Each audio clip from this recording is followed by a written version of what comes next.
This podcast of the Tailgate Society is sponsored by Revelton Distilling Company. When Rob and Christy Taylor started following the Kentucky Bourbon Trail in 2012, they fell in love with not only bourbon, but the entire distilling process. So they opened Revelton Distillery, where they offer a family of products including vodka, gin, whiskey, and Revelton Shine. Come visit the tasting room at 1400 West Clay Street in Osceola, Iowa, or pick some up at your local Hy-Vee or Fairway grocery store. This podcast contains material that is intended for mature audiences and may not be suitable for all listeners.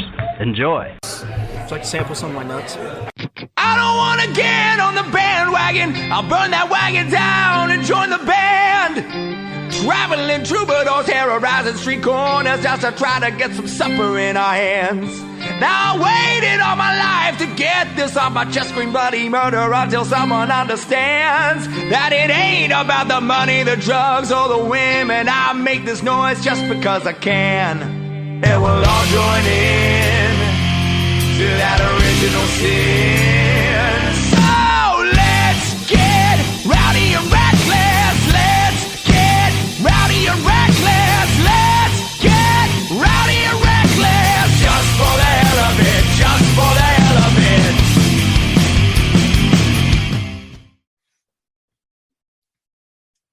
Hello, and welcome back to yet another edition of Old Man Strength, a podcast of the Tailgate Society and brought to you by Revelton Distilling Company. I am Tim Johnson, joined as always by Chris Shipley. Chris, how are we doing today? It's a glorious, glorious week. Yeah, I think we both have some pretty awesome news that we're gonna kind of get into. I'm really excited. We've had I think a lot of change for both of us here recently, and I've been kind of riding a whirlwind of emotions for sure. Yeah, me too. It's been good. It's a good thing, and a good change and needed. And I'm perfectly okay diving into some details, and let's talk about it. Sweet, excellent. So, we both have started new jobs. We have, and we did not know that we were going to do it on the same day. No, that's pretty incredible how that worked out, honestly. Which I'm surprised to hear yours, because I mean, I was pretty vocal about some of the things that was happening and how I was unhappy there at the end, but I hadn't heard that you were looking for something. So that was a little surprising to me to hear that. I wasn't looking. It was just sort of something that fell in my lap, to be honest. I mentioned on the Slack channel when I was talking about this, thinking about all of the jobs over my career, next to, I don't know, maybe 3 of them, my entire career, maybe 4 of them were ones I outright applied for. Yeah. Most of them were ones that came to me through, people coming to me to see if I'm interested, or jobs I've gotten through connections, or jobs I've gotten through, just sort of accidental means. And this is one that I'm very excited for. And it's some folks I'm really excited to work for and with, but this was not necessarily one where I was just going out applying blind or anything like that. Yeah, I sometimes thought there for a while that the only jobs I had, it seemed like I didn't get necessarily just going in on my own. They were jobs that somebody helped me get, or I knew somebody that got me in. You know what I mean? It was never just a cold gonna send in my resume, pull at an interview and get the job on my own. But these last few that I've gotten have all been just leaps of faith. Mm-hmm. Yeah, I'd said that I think one thing, there's the old saying, it's not what you know, it's who you know. Um and I think there's an awful lot to that, but I think sometimes just being able to sell yourself well in a resume and a cover letter and then in an interview, there's also something to be said for that. Well, if you ask Stacy, I didn't get my job at we'll just call it HB. That's what we'll call it. HB. I didn't get my job at HB until she red checked my resume and corrected all the misspellings and grammar, according to her. But yeah, no, that was I previously worked at Wells Fargo. I worked at Wells Fargo for after I left my dad's store and dad's closed. Mm-hmm. I went to work for Wells Fargo in a help desk situation. So, and met some super great friends that I'm still really good friends with now, and I would not change that time at all. But I got that job through a temp agency, and it turns out that a buddy of mine had worked there and kind of put a word in for me with some of the guys to get hired on full time. So, but I remember being at Wells Fargo, and it's, gigantic company. And there was probably 700 or 800 people on the help desk. I used to joke with my former manager that like an entire bus people would have to crash and die for me to even have a shot of like promotion, right? Like, and honestly, how do you stand out in a group of 800 people? Mm-hmm. You know what I mean? And the writing was just kind of on the wall there. And that was when I was kind of going through. I just met Stacy. We had been married maybe a year, and I was really starting to kind of come into my own of that whole process of I'm ready to better myself, and I'm ready to take a different leap of faith and see what happens. And I applied on a whim for this job at HB, in their IT department, got an interview, and kind of like what you said, I went in and sold myself. I knew what I could do and what I could bring to the table, and got hired on and really excelled there for over 7 years. Mm-hmm. It was, so definitely one of those deals where you flip a switch and you start to believe in yourself and you take chances and you're not afraid to take a leap. That's the big thing for me. Yeah.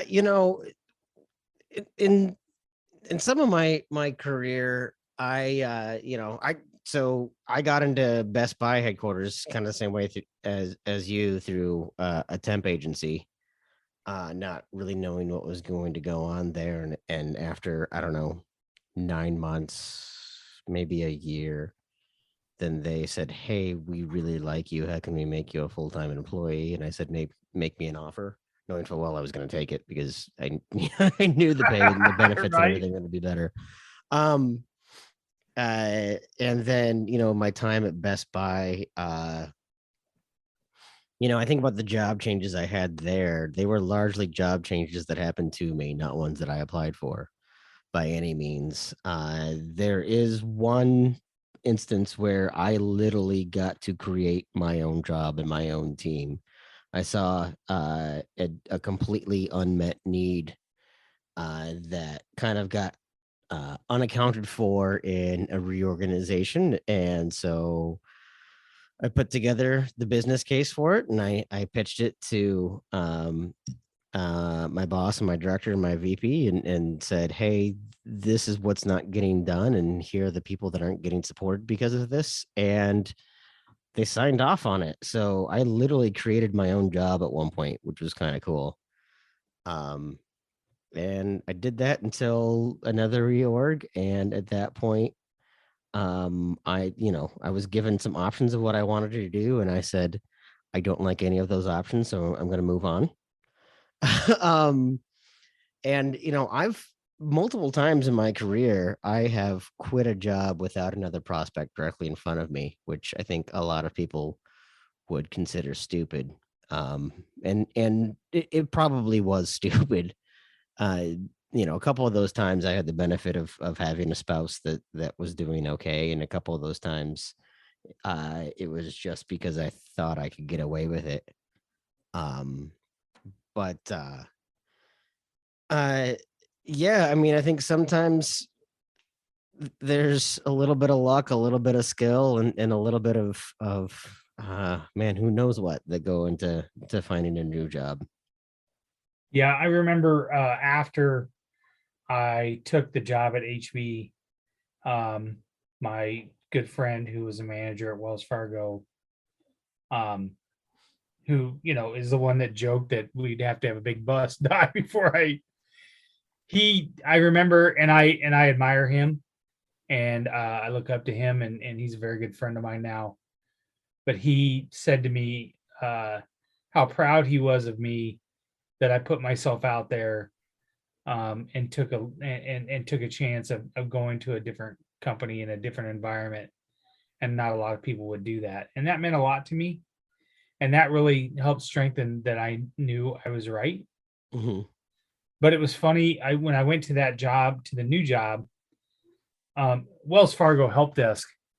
Yeah, I mean, you're constantly like pushed to take a call. It's all about call taking and wrap ups. If you've ever worked in a call center before, if anybody's ever worked in a call center before, you it's not like you just take a certain amount of work and then you work that for the day. I mean, it's constant. Pick up the phone, pick up the phone, pick up the phone, pick up the phone.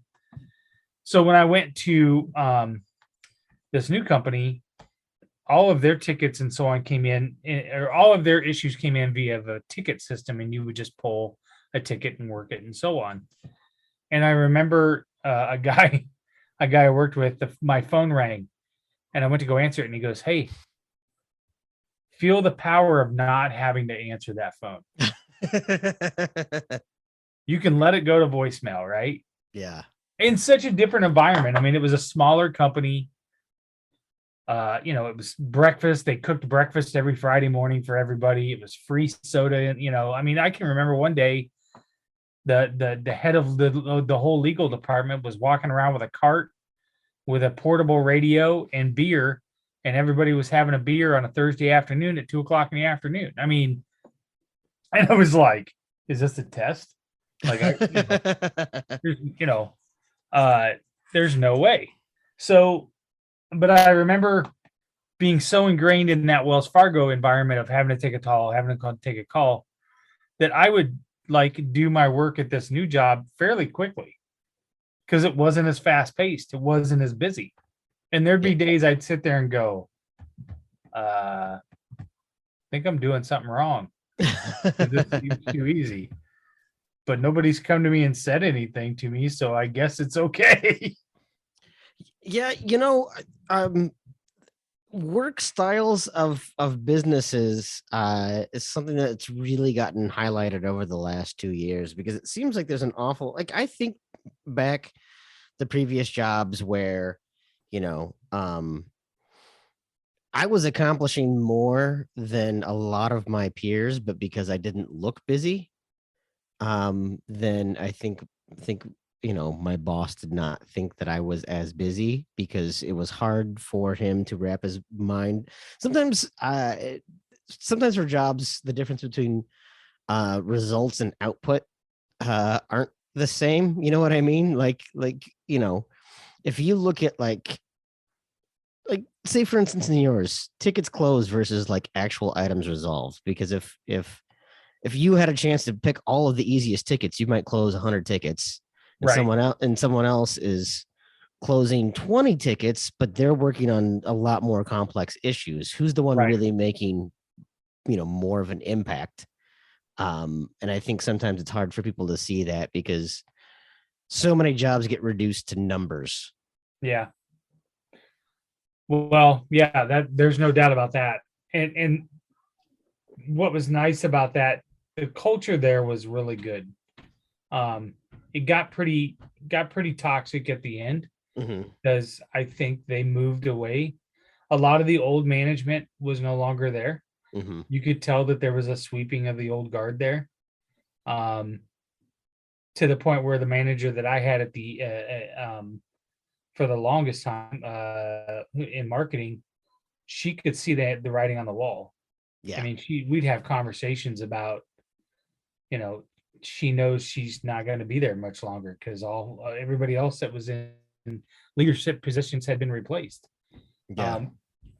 And then that became kind of a toxic situation because then I think she became more worried about herself than she did the team and her, Yeah, not that you can entirely blame her, but it's certainly not helping Right. anybody But else's career. Like if you're going to be stuck behind someone on the chopping block, you still need help. You still need support. You still need someone to fight for you. And if the only thing they can do is fight for themselves, it's the whole, secure your oxygen mask before helping others type of thing. Right.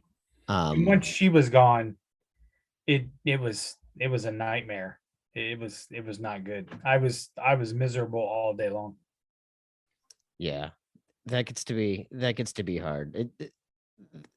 I don't know that I entirely agree with the statement, but it's pretty commonly said. You don't leave jobs, you leave bosses. And I don't know that that's entirely true because I've had some great jobs that I have left or great bosses that I've left, even though the job was terrible or vice versa.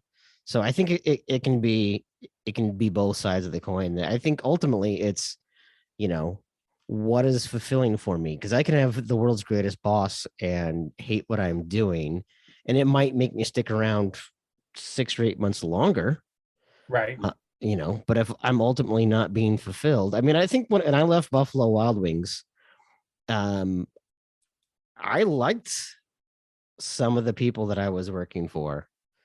In a company like that, you've got multiple bosses and multiple forms of leadership, and maybe some of those people you've lost faith in, the people you haven't. But the job had just turned into something that was sucking the life out of me. So even though I still keep in touch with those people to this day, like literally, send text messages, all of that to this day to my old boss.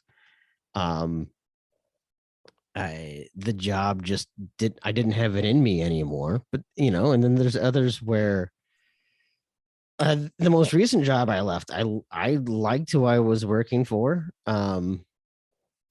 I enjoyed what I was doing. Just something better came around that kind of fell into my lap that I couldn't say no to. Yeah, that happens too. I mean, when I was at HB and in the IT department, I remember I'm good at IT stuff. I understand it. I understand concepts but it's not anything that I'm passionate about. Yeah. Right. And sometimes the thought of that, remember we had that conversation of the imposter syndrome. Yeah. Like I was always afraid there was going to be something that would come in that I wouldn't know how to fix and everybody was going to figure out this guy doesn't know what the fuck he's doing. Right. And that was a big anxiety thing. I mean, I can remember, and part of it too is I was sitting in we used to have to make, I'll never forget this. We used to have to make exchange accounts for email and create people's email accounts and Active Directory accounts. Sure. And there was a guy that worked with me who did it as well. He was an older guy. He sometimes I always said about that guy, if I needed to know how to fix something, I would go to him because it's probably something he's fixed before, right? Sure. I would not ask him if it needed to be done in a timely manner. Right? Like, and he sometimes wasn't very thorough. And our boss came over to us one time and he called us both outside of our cubicles and in front of people was like, if I see one more fucking mistake or a misspelling or whatever in Active Directory, I'm going to write you guys up. Uh-huh. And I said, okay. And I thought, well, I know he's talking about this other guy. So the next day I went over to him and I said, do you have a couple minutes? And he goes, yeah. I said, can we go in a conference room? And we went in there, and I said, I just want to make sure we're clear. You're telling me if I make another mistake that you're going to write me up. He's like, yep. I said, well, then you might as well pull out the fucking piece of paper and let me sign it right now, because that's going to happen. Yeah. I can't work like that. Yeah. I said, he goes, well, I didn't really mean you. I was talking about the other guy. Well, then you should have fucking called that guy in here. Yeah, exactly. I said, let me ask you something. Let me ask you a question, Josh. Yesterday, you sent me an email and asked me about a property called Promenade at Valley Creek. But what you really meant was Promenade at Valley Ridge. Now, was that a mistake, or was that just sloppy work?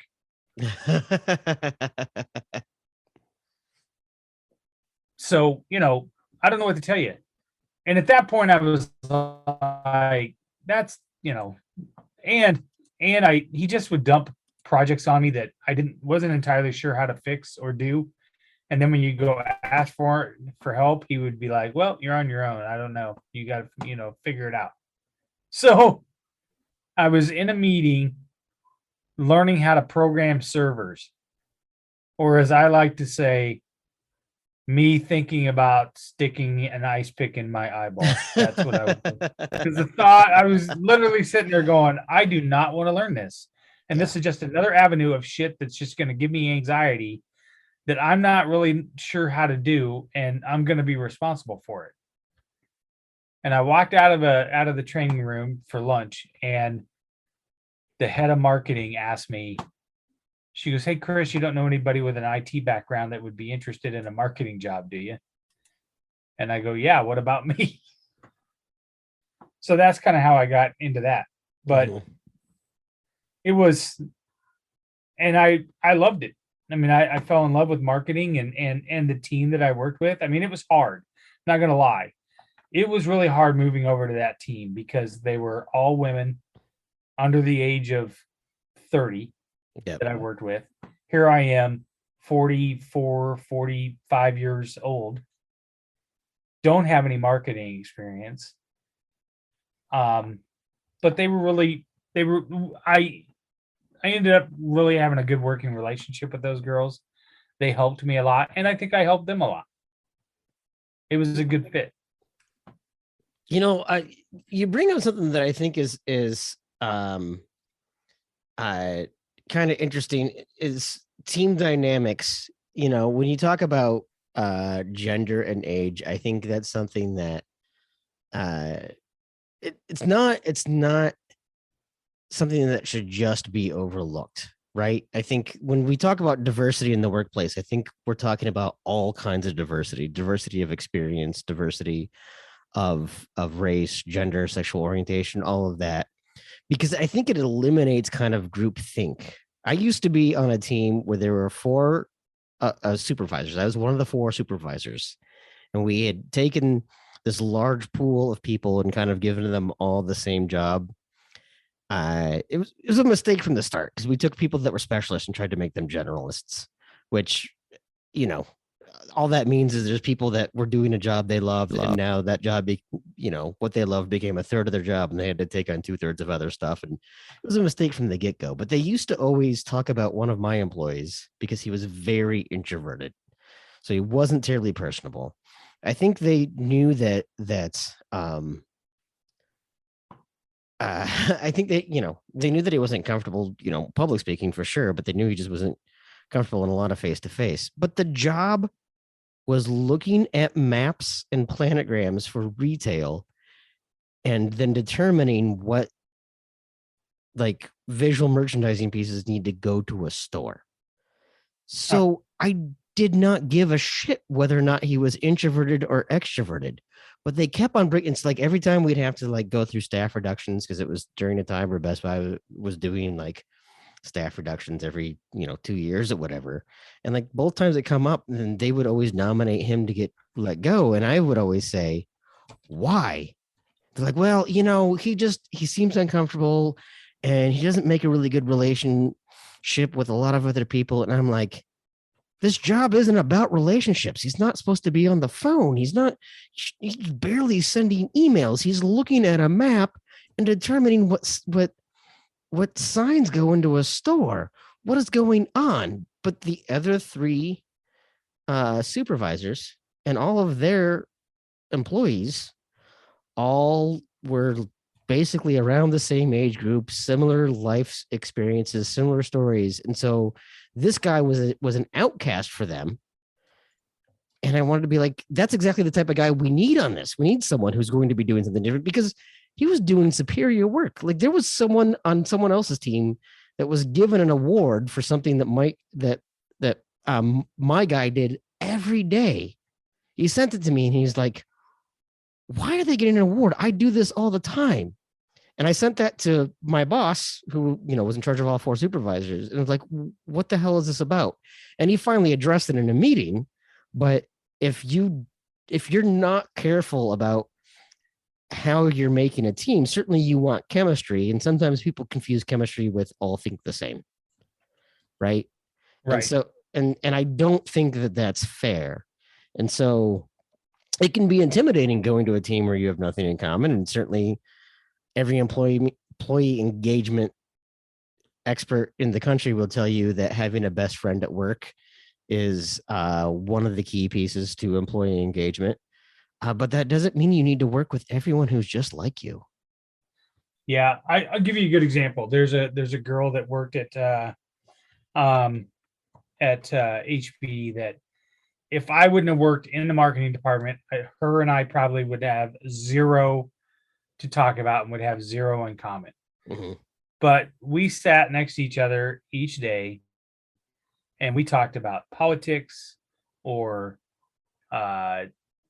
sci-fi stuff or just similar interests or whatever else, to the point where I had not worked there for probably 5 or 6 months. And she texted me out of the blue one day to ask me some questions about the Mandalorian and if I had watched the book of Boba Fett. Like, but she's like, I don't know, 31 years old. But we worked really well together. She helped me a lot, showed me a lot of stuff. I showed her a lot of stuff. And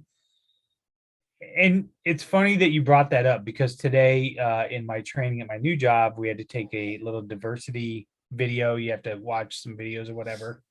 And that was one of the things they talked about, was having a diverse team of people of different ages and sex and orientation and race, and how that can bring different perspectives and different ideas. Whereas when you're solving problems, there might be a different perspective coming from somebody. Yeah. And I had a meeting today with my new boss, and what's funny is I started yesterday and another guy started the same day. He's got the same job title and he's doing a different side of the business, and he's 2 years out of college. Yeah. And him and I have kind of bonded a little bit, just, based on circumstance or whatever. But, our boss brought us into a meeting to ask us questions on what we thought already. And it's the second day. And, what do you think of this site? And what do you think we should do here? And I don't understand this. Do you guys understand this? Because I know you've worked with this before. And I remember leaving and thinking, I'm 2 days in and she's already valuing my opinion, which is kind of, odd. Right. So, right. So, but yeah, I think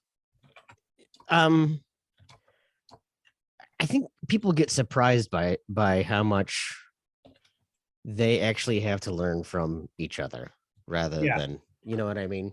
Yep. The other thing for me is that, to me, I think there's just kind of I hate to oversimplify it, but the smarter, more clever employee is probably going to be the better employee, and you get smarter and more clever by being exposed to a lot of different things. Like, I almost hate to make it sound sinister, but like, people that are able to manipulate situations, it's because they know people, right? And the way they know people is by getting to know a diverse group of people. I recently heard, I think it was about Bill Gates, that he said that he didn't mind hiring lazy people because lazy people are often the best at solving complex problems, because they're motivated by how do I make this simple. Yeah, no, for sure. Which No, I and think, that makes a lot of sense. right? Work smarter, not harder, for sure. Yeah, You know what I mean? So, but it just, I told Stacy when I came home yesterday, I said, I just feel so much better. First of all, it's in office, so I have a place to go. I'm not stuck in the basement. That was really mentally exhausting for me. And it's back downtown. It's in a nice office. I'm just excited for. I'm excited for a lot of things that people probably would not be excited for. Man, I get that. I did not get to work from home all of the pandemic. But for me, I don't know that I would love working from home so much as that I would just love the convenience because I'm a single dad and what do I do if my kid is there, whatever. But I'm also someone that, you know, uh, during the pandemic when everyone didn't know how a lockdown was going to work and we felt like we all had to be indoors all the time, I certainly hated that. A friend of mine came to visit me after my first day, have a shift beer with me, have my first shift beer with me because Nice. he used to be a brewer. He's still in the brewing industry, but he's now working as a brewery advocate rather than at a brewery in particular. But he was talking about how, like, hell, half the reason he was so excited to come join me for that shift beer was that he just needed to get out of the house. So because a lot of what he does can be done from home, and I get that, even though I'm kind of an ambivert, but I also hate people. I'm energized by interactions, but I just hate people. I think I couldn't manage just doing my job from home.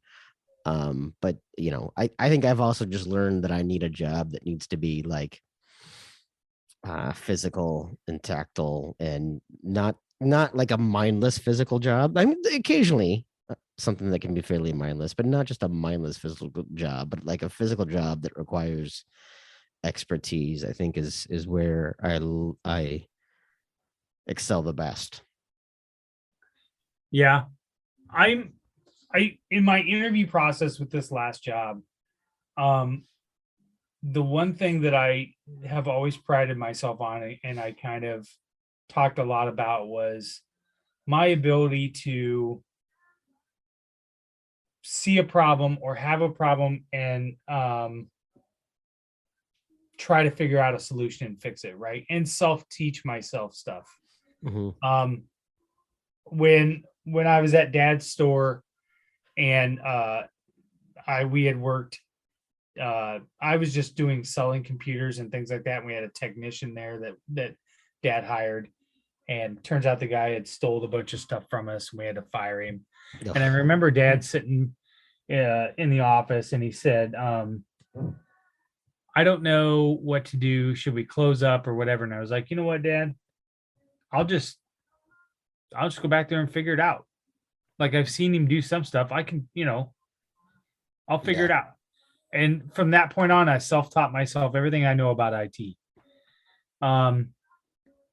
Same thing with marketing. I self-taught myself pretty much everything. I mean, it wasn't like I had school training or whatever else. It was kind of baptism by fire. Software that they had at HV that they needed somebody to figure out. I always joke and say I got tossed into the deep end of the pool and had to swim my way out. That's just how I've always done it. So by pitching that to this company this last time, they were like, that's exactly what we want. We want somebody that can come in and can show us, but we can also mold into something as well. And one of the guys said, he had a great thing that he said. He goes, we would much rather find somebody that's a culture fit and we can teach them this side of the business than somebody that knows all about this business but isn't a good fit in this culture. Yeah. And that's what I wanted. I wanted something where it's a good culture, and I enjoy going into work, and I'm not miserable. I will tell you, I will never go work again for a big company ever. I just won't do it. Yeah, I mean, I think about that often, right? Because I have worked for Fortune 500 companies. I've worked for, some pretty successful companies, some pretty large companies. And I've loved a lot of aspects of that. But yeah, smaller companies, culture does seem to be different. But I've worked for small companies with terrible cultures and large companies with decent cultures. Um, but I want to be around people that make good decisions, right? Like so much of anybody's job you can teach a monkey how to do. Um, uh, Certainly so much of my job you can, and what I'm learning right now at the new place isn't how to do the job. Like there's nothing that I am, I'm on day 2. There's nothing that I am learning that I have not already done a billion times or don't know how to do. But what I'm learning to do it is do it that company's way, right? Yeah. Which is totally fine. I know that I'll be able to contribute to shaping what tomorrow's vision looks like, or I've even done that today. Hey, what if we tried it this way, or hey, we've had an issue like, you guys said you've had an issue like this, what if we did this? But at the same time, it's not, there might be things that I do that they would cringe, and that's fine, and we can figure that out as we go. But they really just want someone who's going to be part of the team and make good decisions rather than anything else. Now, luckily, I come with the skill set they're looking for too, but yeah, so many people, and I did this early in my career, get hung up on expertise when that's not really what makes someone a good employee necessarily. Right. Yeah. I think what makes a good employee is also a good environment. Yeah. This last job that I had was with a big company. I feel like I got sold not necessarily what it was. Sure. But I was, I took it, and I'm not gonna lie, I was probably 3 or 4 weeks in, and I told Stacy, I said,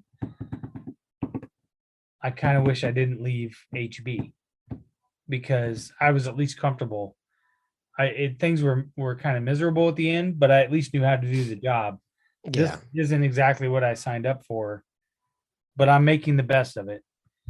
And then when they came down and sold part of the business, and my job got shipped to a whole nother company, and I was just like, you know what, this is not for me. But I was still the same. Like, I feel like I still have the same work ethic and whatever else, but my passion to want to do good work for them was empty because of the way that I was treated. Oh yeah. I mean, I had a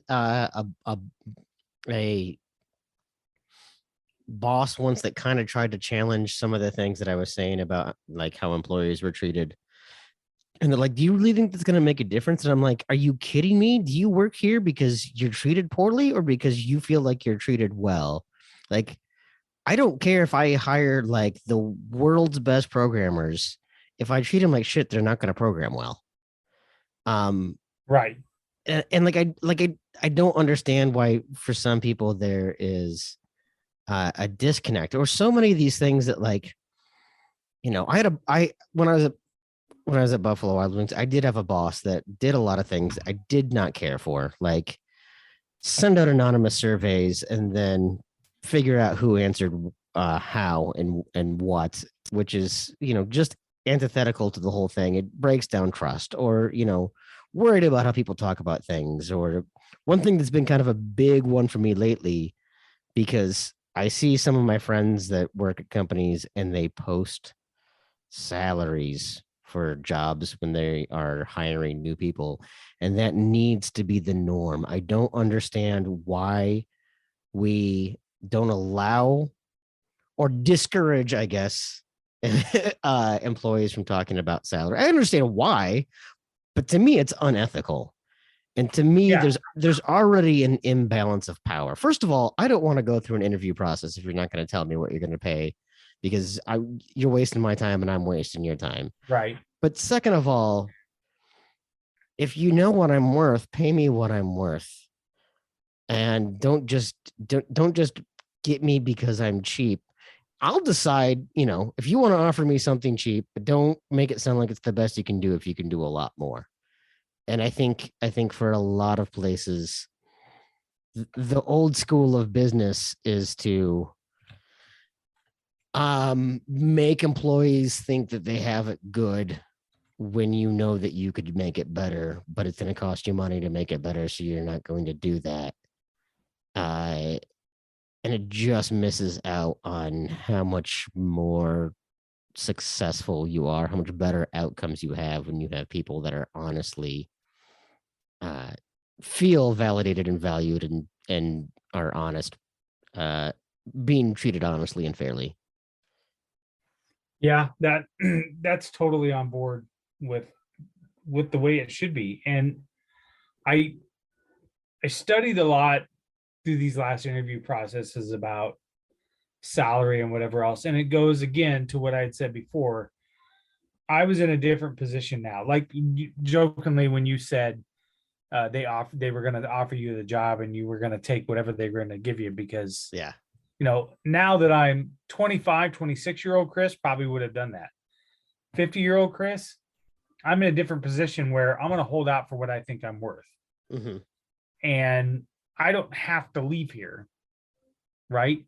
I will wait for the right opportunity, and more money doesn't necessarily mean I'd be more happy. You know what I mean? Oh yeah, absolutely. So, I've previously not negotiated salary. I've negotiated on other things, and I've said from the get go, here's what I know that I'm worth. I don't think you're going to pay that, or maybe you are going to pay that, but don't pay me that, because I would rather have X, Y, and Z. I would rather have flexible work scheduling. I'd rather have the right tools in my job. Take the money that you would pay me each week and invest that in better technology so that we can be a better company.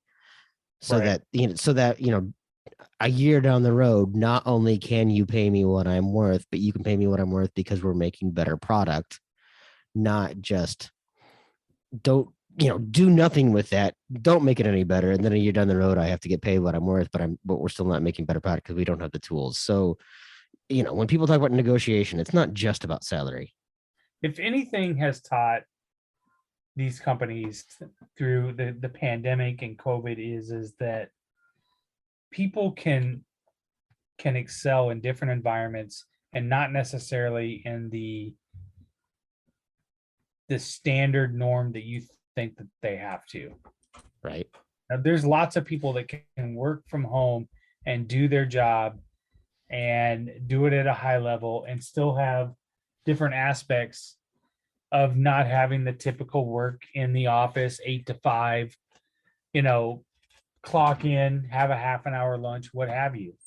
A lot of the things that drew me to HB that I worked at and this company that I work at now is the flexibility. I had a conversation with my new boss today, and I said, we've never really talked about what my hours are. I said, I'm happy to work with whatever hours you need me to. But like this morning, I came in at 7:30. I went to the gym. I take a shower. I can be here as early as 7:30 and work a half an hour lunch and maybe leave at 4. And she was like, you know what? I don't really even talk about hours. Yeah. We're flexible here. We all have families. We all have kids. For me, she knows about the boys. If you have to leave for an hour to go take care of your boys or whatever, I'm assuming you're going to, whatever jobs that you have to do, you're going to hop on maybe later and do, or come in the next morning and make sure the work's done. As long as your work is done or whatever else, I'm not the person that's going to look at the clock and go, oh, it's 3:30 and Chris is leaving. Those are the types of environments that people can thrive in, as long as they're just, there's a give and take, and I tell the kids this all the time. You can't just take all the time, right? So if they're willing to do that for me, then I need to make sure that I'm earning that. Yeah. On the days that I am there, I'm working as hard as I can, that I am staying extra when I need to. If an email comes in at 6 o'clock at night and she wants me to answer a question, I should hop on and answer that email. Yeah, I mean, I think there's that. I think there are lines and boundaries that need to be drawn. But yeah, so like, this was about a year, maybe 2 years ago. I had this conversation with someone else in the Tailgate Society because I was talking about how every business is too worried about hours. And he's like, well, my firm works in billable hours. And I said, okay, so do you quote that? Do you give them a price up front based off of billable hours? And he said, yes. I said, okay, so if you get that job done faster, are you going to now charge them less? He said, no. I said, okay, so if you screw something up and you end up working a lot more hours, or do you get to charge them more? He said, no. I said, okay, so what you're telling me is that you have an outcome and you've assigned a value to that outcome. And sure, you call it billable hours, but is it really billable hours, or is it just saying, the value we're assigning to this is X?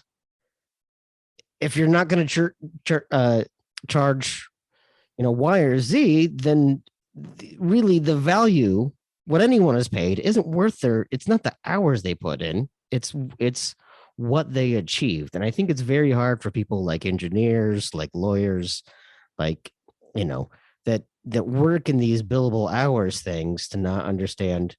And then it gets translated down to some of these other, smaller corporate things where people are always, oh, that employee isn't working hard enough. They're not working hard enough. And I'm like, well, that's a boss problem, not an employee problem. Yeah. Right. If you haven't given clear expectations on what do you expect to get accomplished, then, or if you haven't just given them enough to do, then you agreed to pay them a salary for a job to get done, but you haven't made it clear what you expected. So they're not really not living up to that. Right. I mean, I worked for 2 months on a project at Buffalo Wild Wings that made it clear that there were things that I needed to do the job. And until I got those things, I couldn't move forward on the project. And I stated that up front. And so 2 months went by and it was, you haven't gotten anything done with this project. And I'm like, yep. And here's the email where I said, until I have this, I cannot move forward. Right. And they're like, well, what have you been doing? I've been like, everything I can to move it forward. But since you don't respond to my emails every day saying where are we at on this, then no, I'm not going to just sit around and do busy work. So yeah, you're right. I am doing nothing at work and you're paying me for it. But the expectations have been clear. And that's what was agreed upon is you paid me to be a project manager and you didn't give me the things that we both agreed needed to get done before I could move forward with the project. That's not on me. You don't get to be mad at me. And so sometimes what gets hard is these people that, because you get the opposite is when I was at Best Buy, there were so many people that would talk about like how many hours they were working, how many hours they were working. And I'm like, man, and that's all you got accomplished?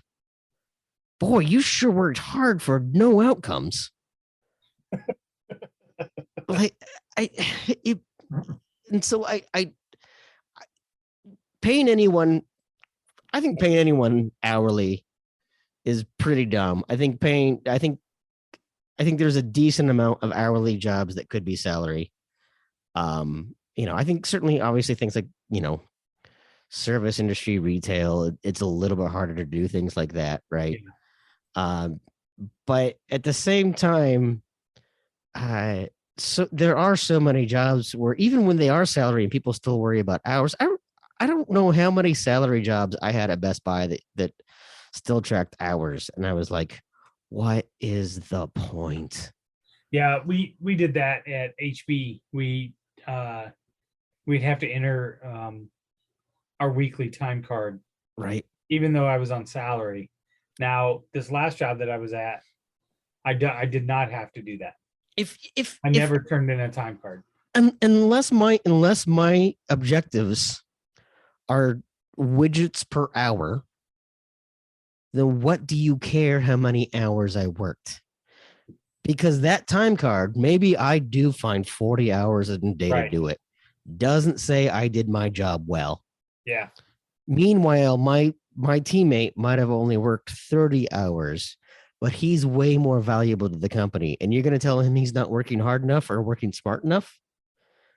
I thought it's just so dumb. Yeah. We could go on forever and ever about some dumb things that, you have to do to some of these jobs and requirements or whatever else. For sure, I will tell you this. I don't know that I've told this story before, but at Wells Fargo, when I worked at the help desk, every first Thursday of the month, Windows would launch an update, right? And would push patches to the machines, which caused a reboot. Well, you ever heard of a software called, it's been 9 years since I've worked there. I still remember the name of the software. It was called PointSec. Encryption, mobile encryption is what it was called. Encryption for the mobile device. But some Yahoo higher up in Wells Fargo thought we should install this on every single machine. Yeah. So, and you would only have to log into it when you'd power on your laptop or power on your computer. Well, at that time, the majority of people that worked at Wells Fargo didn't work from home. So how many of those people did you think rebooted their computer every day? Yeah. 0. Yeah, exactly. So Patch Thursday, we'd call it Patch Thursday, would come out. Updates would run. Systems would reboot. By 6:15 in the morning, there was 200 calls in queue.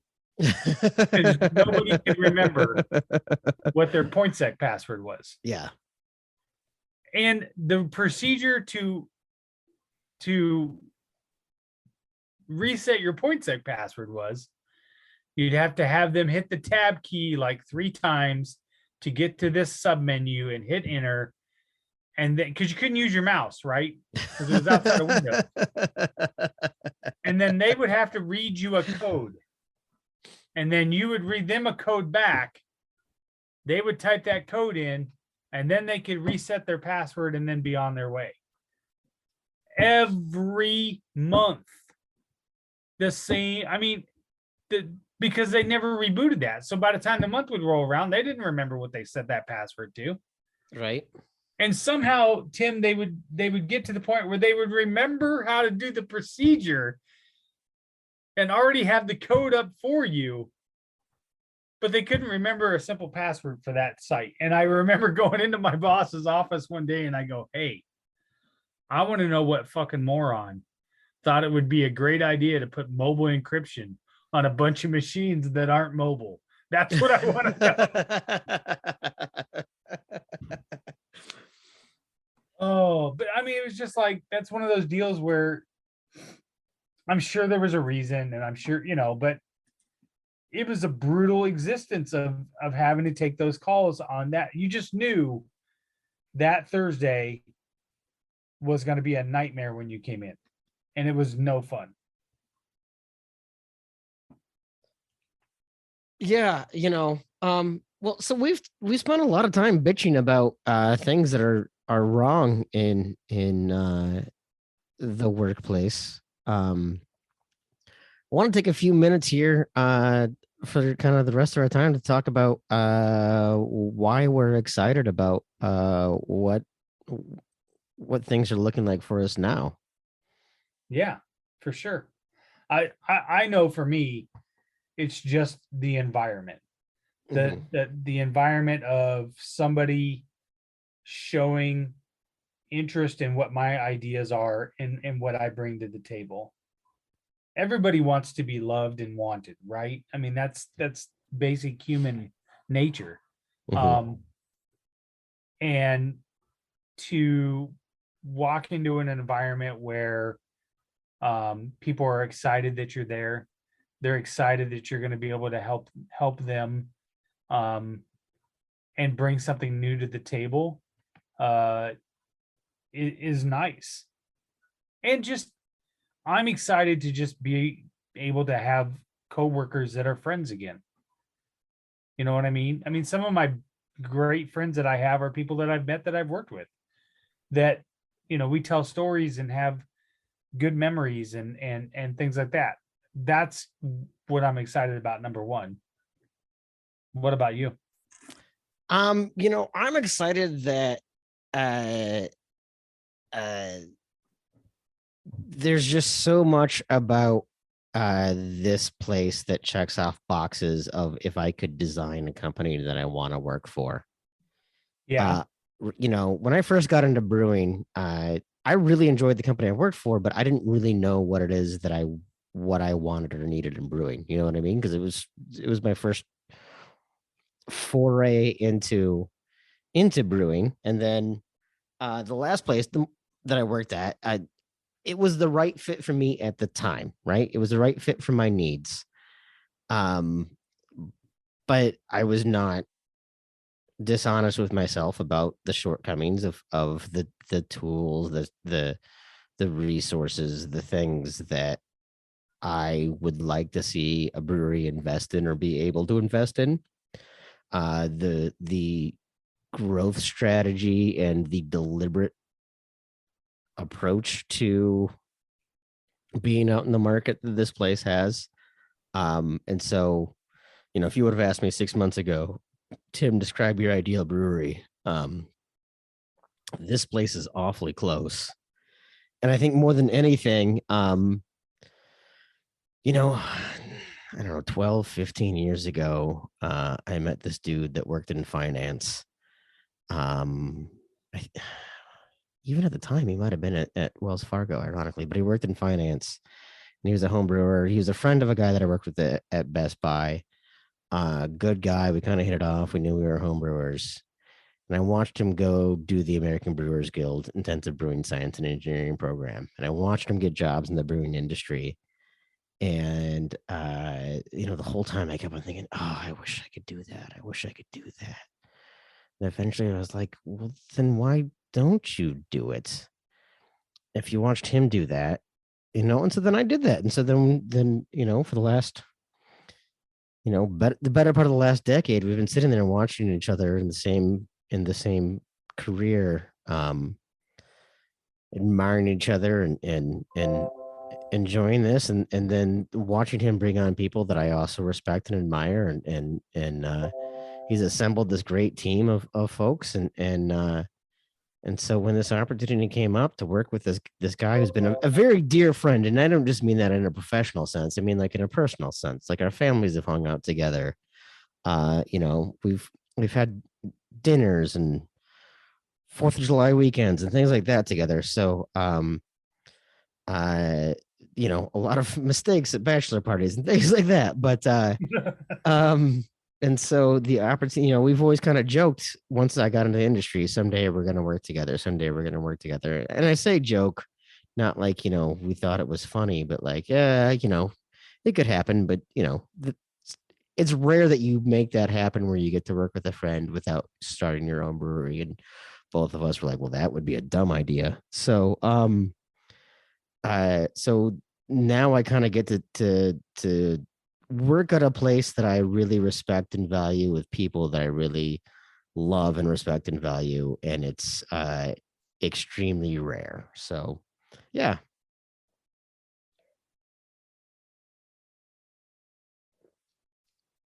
Sorry, I was muted. All of a sudden, my notifications are going off, and I was trying to mute. I was gonna say, I keep on hearing some dings. I know. You getting a bunch of emails there? I don't know what it is. It's Google Chrome, and they're stupid. I've only turned them off 100 times. Your celly is if I only had up. some kind of a tech savvy person around here. That's my problem. Oh, that's funny. Listening to what you're talking about, I think what I was most excited about honestly, for this company is, and I touched on a little bit about their culture, but just their overall attitude towards how they help people. Their core values were something that spoke to me. They um, they're in an industry that is into protecting data, Mhm. and that's important to them. And they've made a good investment. Excuse me. They've made a huge investment in that. And I listened to a speech by the CEO today in a video that I found, and the turnaround that this company has done, all because they've invested in their employees and in good people, um, is just something that I was really looking for. Uh, and when you're in a good spot and you work for good people and you surround yourself with good people, it's not really a job anymore. You know Right. what I mean? Your passion then starts to come through, and your excitement and stuff like that. And I can't tell you how many times I heard today when people were showing us how to do things or whatever, they were they were adamant. They were like, but listen, if you have a different idea and you want to run with something, let's run with it. You know, they weren't married to a process. They're open to completely different ideas and completely different stuff. And that was exciting to hear too.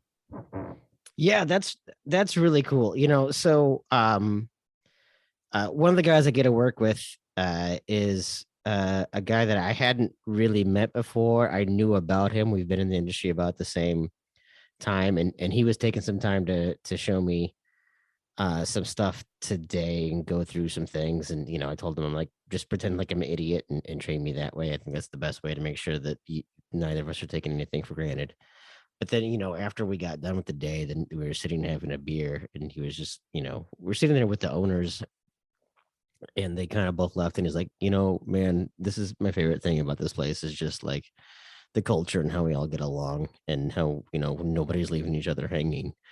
And boy, that just made me know that I had made the right choice, and there's another one of my peers that I'm really, I haven't been assigned to work with her yet, but I'm really, really excited because I have met her before, and I have so many questions and so many things to learn from her that it just, you know,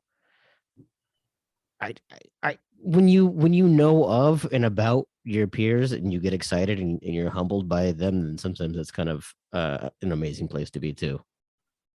What really sold me was, well, I'll give you a good example that the culture. Here's a good example of the culture. You walk through the office is beautiful. It's beautifully designed.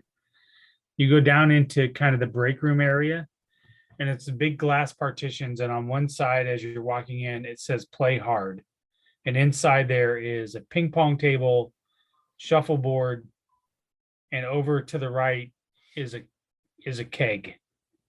And I was like, sign me up. No. But on the other side, when you're in the break room and you're walking back into the work area, it says work hard. Yeah. And it's just a noble concept of, they understand that balance. And it's just unlike anything I've ever experienced. Sometimes when you come from those big, large corporations, which there's a place for those. And I don't mean to bash those. It's just, I've come to realize that's not for me. When I was at Best Buy, they had foosball tables and pool tables and all of that down in the area. And my boss and I, when we'd have a weekly one-on-one where we talked through what was going on, but we didn't do it in the conference room. We went down and we played pool, and we had a one-on-one. Or we went across the street to the bowling alley. We went bowling and had our one-on-one that way, and it was great. And then I got to Buffalo Wild Wings, whose motto was "Wings, Beer, Sports," and they did not like casual dress, and they did not like people like playing games on the clock. And my boss was frustrated when I had one of my monitors with NCAA basketball tournament going on and another one working on the spreadsheet I was working on. And I'm like, this is literally who we are. What is going on? Right. Right. Like, I don't. So, yeah, I mean, I think a company is only as good as its culture, and it doesn't matter if it's big or small. I think if you have the right leadership that can present that vision for what a culture should be. Because so many places like to say culture comes from the bottom up, but it can't come from the bottom up unless you have a top down embracing of whatever the employees have, and you really have to set a vision, right? Yeah. Yeah, it's up to your employees to ultimately get along and kind of establish things, but unless you give them the freedom to do that, you're never going to have a real culture. And that was the thing that felt so backwards, is that the Best Buy culture seemed backward. It would seem better than the Wings Beer Sports culture for those things, which is crazy. Yeah. Crazy for sure. Yeah. Oh, well, listen, on a side note, I have a week and a half before Lent's over. I can have a drink again. Oh yeah, that's right. How's that been going? It's been rough. Not gonna lie. It's supposed to be rough. I'm not a huge drinker anyways, but I've never noticed before how many opportunities there are where I'd be like, I wouldn't mind having a drink tonight. Right. Whether going out with friends or get home from work or tonight, with the podcast or right. or what Yeah, have just you, or I worked on a not bunch of projects over the weekend, and Sunday afternoon I was finally all done, and I just was like, I kind of would like to just sit, out on the deck and have a drink. But so it's been rough. I'm guessing Saturday. I gotta find. I think Good Friday is when Lent ends. I gotta find out, because I think I can drink. I don't remember, man. I grew up Methodist. We didn't really kind of practice that. You're the good Catholic boy. You're supposed to understand exactly how that works. Wait. Thursday, April 14th is when Lent ends. Monday, Thursday is. Yes. Is, okay. So, yes. So Good Friday, I can start drinking. I grew up next to Catholics that would have fish on Fridays and things like that. And I didn't fully understand it, but they would always tell me, oh, I can't do that because of Lent. And I would be like, okay, I don't know what that means. Because like in a Methodist church, we're just like, you know what, show up on Palm Sunday, we'll give you a palm frond. And like, it was just a very, and I would think it was in college before I saw people get, literally the ash cross on the forehead, because even like it wasn't a thing. So I think that was the first time I probably noticed it too, was in college. Yeah. So I do not understand Lent or Easter entirely from a tradition sense. I mean, obviously I understand what Easter is all about. I do not understand it from kind of a tradition and ceremony. So I have literally never in my life given up anything for Lent. And I have to feel like if I did give up something for Lent, it would be something where I would be cheating, because I wouldn't give up anything that I was truly going to miss. So I guess bravo to you for sticking through this. But yes, I also can imagine that, again, not that you need to go out and drink all the time, but man, sitting and having this podcast with you without the last drink that I had was at Revelton, mm-hmm. Our live episode. Since then, I have I've bought 3 packs of Crown Royal mixing. They have this new mixer that has like Crown and Cola, peach and tea, It's a whiskey mixer already pre-mixed. It's a 4-pack. Yep. So I bought 3 of those. I bought you are so gonna shoot me. I bought the pack of hard Mountain Dew. I gotta admit, I'm curious. Yeah, Yeah, that's in the fridge upstairs. But my nephew is helping me with some of these tables I'm making. He's the one that's cutting all the plexiglass, sure. and I bought him a bottle of Revelton, and a bottle of Cody Road, Sure. to help me. And I took him over to his house. The Cody Road was peach, by the way. I took him over to his house, and I grabbed the sack and I took it in. I was talking to him and said, "Well, here, this is what I got you." And I pulled out. So it was a plastic bag, and it had the 2 liquor bottles in each separate paper bag. I pull out the Revelton, and the paper sack is like soaked with something. And I was like, "What is this?" And I pulled out the Revelton bottle. I said, "Is this leaking?" And I'm checking it. No leak, no leak. I looked inside. The bag had fell in the car, and the Cody Road had broken open. So a whole bottle of whiskey was wasted. And I was in Stacy's Traverse, and the car still smells like peach whiskey. Oh, yeah. Yeah, I was gonna say, if it's peach whiskey, I don't know that the entire bottle was wasted, but What?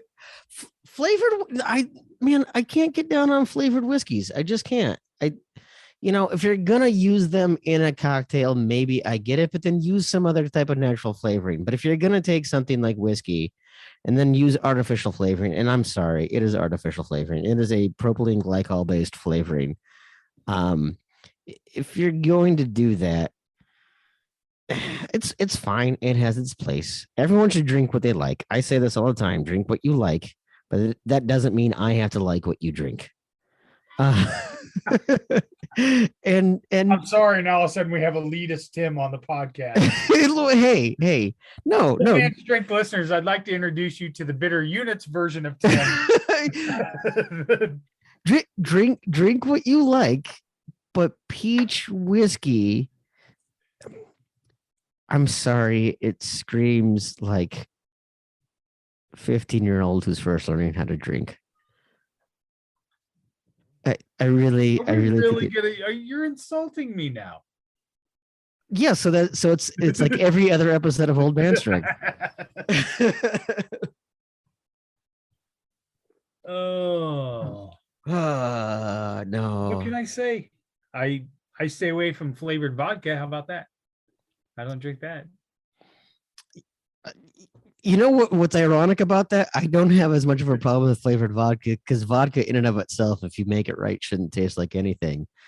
So it becomes the perfect substrate for flavors. Whereas whiskey, I want to taste the whiskey, not the thing that isn't the whiskey. So Fireball, you're not a big fan of Fireball? I don't have a problem with Fireball in and of itself as Fireball, because no one in their right mind thinks that Fireball is cinnamon flavored whiskey, because no one ever calls it that. They call it Fireball. Like, it might as well be Jägermeister or anything, like it exists in and of itself. So I don't necessarily have a problem with that, but no one that is drinking Fireball goes, "Oh, I'm a big whiskey guy. My favorite is Fireball." No, that's true. I'll give you that. You're right. Fireball is in itself separate. I will give you that. Yeah. Although there is a place, the Iowa Distillery down here does have a couple of nice, that they have a Prairie Fire, which is a cinnamon whiskey. And then they have a Sinners and Saints, which is more of an apple type whiskey. Yeah, I mean, if I want other flavors with my whiskey, I'd rather have as a cocktail than someone else putting it into my cocktail or putting it into my whiskey and selling it that way. Because,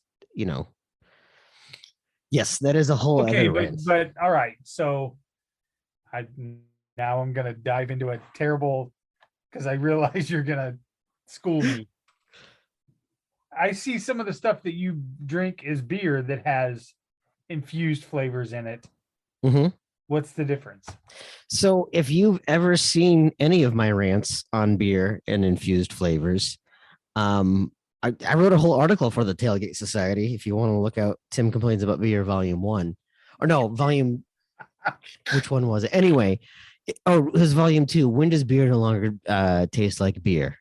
Because to me, if someone is going to actually impart a hint of flavor into beer, I still want to taste the beer. And so many of those things, so many of flavored anything is meant to taste like the flavor more than it is supposed to taste like the product. And so I buy that. Right. I buy that. Yeah. Right. And so I don't think whenever I've had a peanut butter whiskey or a cinnamon whiskey or a honey whiskey that I taste the whiskey. I feel like I'm tasting the flavor first and the whiskey second.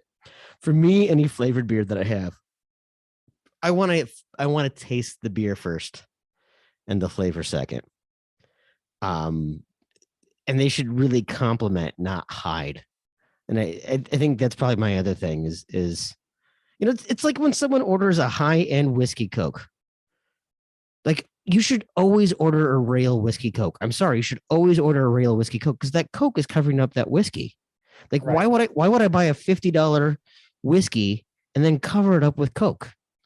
And then everyone's like, oh, you're just ordering a rail whiskey Coke. It's like, yeah, because my point was that I just wanted like a boozy Coke, not that I wanted to appreciate whiskey. You're not getting the nuance. So you're saying I should never order Crown and Coke? If you consider Crown high end, I also don't. But to me, it's like putting steaks. My God. To me, that might be the craziest take I've ever heard. No, it really isn't. If you actually pay attention to whiskey people, but if it's like putting steak sauce on a steak, man. If you need to put steak sauce on a steak, your steak sucks. Your steak sucks. If you have to put steak sauce on a steak, it sucks. You're not good at making steak. That's the title of the podcast episode. Your steak sucks. That's what I'm naming. I mean, talk to anyone who makes steak. If you put steak sauce on a steak, you've already it's properly failed. Seasoned and grilled correctly. Correct. Exactly right. You did, unlike JT's picture from yesterday. Oh, I didn't even see that, but that doesn't surprise me. We did an entire Bitter Units where the whole point was JT and his terrible takes. So he also thinks ketchup is the best condiment. So you have to take anything he says with a grain of salt. Oh. All right. Well, I think that's probably a good place to end it.